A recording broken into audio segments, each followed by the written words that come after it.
Olá! Vamos falar da Lei 14.155 de 2021, que criminalizou as fraudes eletrônicas e promoveu importantes mudanças no Código Penal. Essa lei entrou em vigor no dia 27 de maio de 2021. Já temos aí 3 anos. Foi em plena pandemia, com uma forma de direito penal de emergência, ao se perceber que, diante das medidas de isolamento social, os crimes cibernéticos acabaram tomando lugar dos crimes de furto e de roubo nas estatísticas do Conselho Nacional de Justiça e das Secretarias de Segurança Pública. Em razão dessa lei, parte das explicações que a gente deu aqui em alguns vídeos mais antigos ficou um pouco desatualizada. Por isso, a gente vai falar aqui um pouquinho sobre essas mudanças legislativas para atualizar vocês.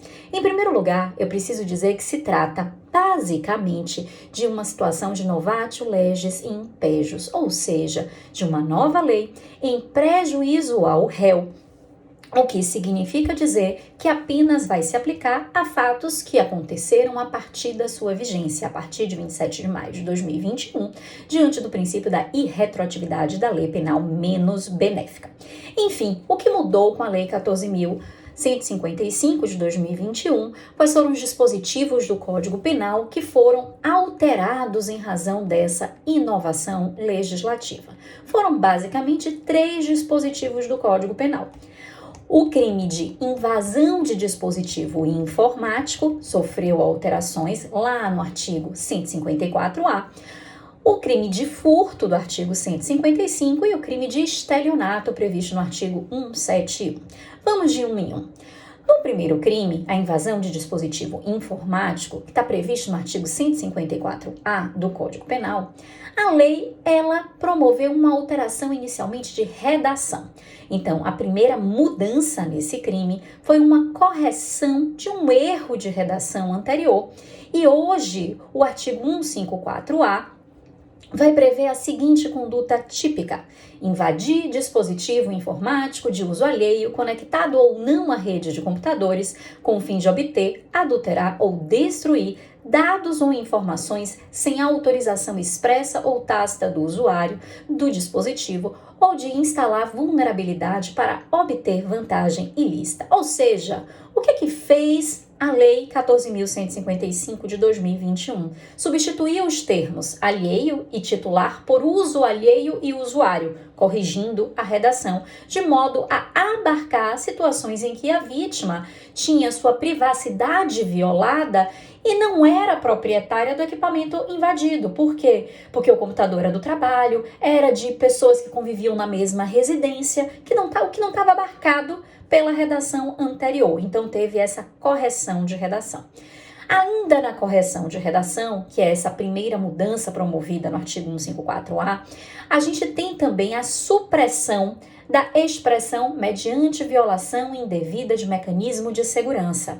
E com isso, com essa alteração promovida pela Lei 14.155 de 2021, o dispositivo passou a dispensar o requisito de existirem aparatos de segurança no dispositivo invadido que eventualmente tenham sido quebrados, que tenham sido afastados, a exemplo, de firewall, de antivírus, de senha para acesso. Hoje em dia, a gente não tem a necessidade desse dispositivo de segurança para poder caracterizar o crime de invasão de dispositivo informático. E a segunda mudança promovida pela Lei 14.155, no artigo 154, é com relação às penas. Tanto a forma simples quanto a forma qualificada, assim como a causa de aumento prevista no artigo 154, elas sofreram alterações com relação à majoração das penas impostas, de modo que foi retirado, que foi afastada a antiga condição de crime de menor potencial ofensivo do crime de violação a dispositivo informático previsto lá no artigo 154A do Código Penal. O segundo crime que sofreu alteração em razão da Lei 14.155 de 2021, como a gente adiantou, é o crime de furto do artigo 155 do Código Penal. E o que mudou? Em primeiro lugar, foi inserido o parágrafo 4º B no crime de furto para prever expressamente uma modalidade nova de furto qualificado. O furto qualificado mediante fraude eletrônica, com uma pena abstrata de 4 a 8 anos de reclusão. Essa qualificadora nova, ela se caracteriza quando a fraude é praticada com emprego de dispositivo eletrônico ou informático, conectado ou não às redes de computadores ou um equipamento análogo, haja ou não haja uma violação a mecanismo de segurança, exemplo de uma senha. Com isso, gente, o crime que utiliza, a situação da conduta que utiliza esses equipamentos eletrônicos, esses dispositivos eletrônicos na fraude, ele deixa de ser um furto mediante fraude e passa a ser um furto mediante fraude eletrônica, uma qualificadora com a pena maior do que aquela qualificadora que era prevista originalmente no artigo 155. E essa é a primeira mudança. A segunda mudança no crime de furto acontece com a inserção do parágrafo 4º. E esse parágrafo 4º vai prever especificamente a causa de aumento para esse furto qualificado, que é o furto qualificado mediante fraude eletrônica, para os casos de utilização de um servidor estrangeiro, de um servidor que esteja alocado fora do território nacional, ou de vítima idosa ou vulnerável. E aqui a gente precisa ter atenção para o termo vulnerável, porque, de acordo com a interpretação sistêmica que tem que ser adotada no Código Penal, quando a gente fala de vulnerável, a gente está se referindo ao menor de 14 anos ou aquele que, por enfermidade mental, por deficiência mental ou outra causa, não tem o necessário discernimento para compreender o ato. O terceiro e último crime que sofreu alteração com a Lei 14.155, como eu já havia adiantado, foi o crime de estelionato. E aqui no crime de estelionato nós tivemos basicamente 3 alterações. A primeira foi a inserção do parágrafo 2º-A no artigo 171, que prevê a forma qualificada do estelionato, primeira forma qualificada de estelionato, que é a chamada fraude eletrônica, ou, como eu prefiro chamar, estelionato eletrônico, que incide quando a fraude é cometida com a utilização de informações fornecidas pela vítima ou por terceiro induzido em erro, por meio de redes sociais, contatos telefônicos ou envio de correio eletrônico fraudulento ou qualquer outro meio fraudulento análogo.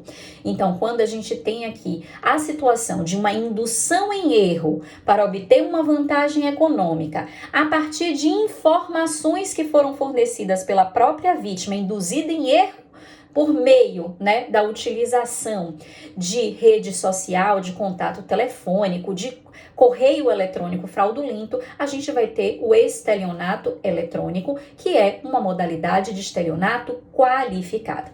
A segunda alteração no estelionato foi a inserção do parágrafo 2º-B, que vai trazer a previsão específica da causa de aumento para o estelionato qualificado nos casos de utilização de servidor estrangeiro, assim como acontece no furto qualificado também mediante fraude eletrônica. E a última alteração, promovida no Código Penal pela Lei 14.155, no crime de estelionato, é a alteração do parágrafo 4º do artigo 171, que já era previsto no Código Penal, só teve uma alteração com relação à sua pena. Ali nós temos a previsão da causa de aumento em caso de vítima idosa ou vulnerável no estelionato. Nesse caso específico, o que fez a Lei 14.155? Ela simplesmente alterou a causa de aumento, que era fixa, que previa ali a aplicação de uma pena até o dobro, de uma pena em dobro, para passar a prever uma causa de aumento variável, prevendo a possibilidade de aumento da pena de 1/3 ao dobro. E aqui, gente, está a única mudança legislativa promovida pela Lei 14.155 de 2021, que a gente pode chamar de uma novatio legis in melius, ou seja, que veio aqui para beneficiar o réu, que seria exatamente a alteração da causa fixa, de aumento de pena, que se falava em causa de aumentar a pena ao dobro, para passar a ter uma causa de aumento variável de 1/3 ao dobro, melhorando aí nesse ponto específico da alteração legislativa, a condição do réu. Vamos me ajudar e se tiver mais algum vídeo que esteja desatualizado em razão de mudanças legislativas, vocês me sinalizam que eu vou me comprometer a gravar vídeos de atualização. E se tiverem interesse em algum tema específico de direito penal ou de processo penal, me avisa também que vamos gravar vídeos explicando esses temas específicos. É só colocar aqui nos comentários. Um abraço.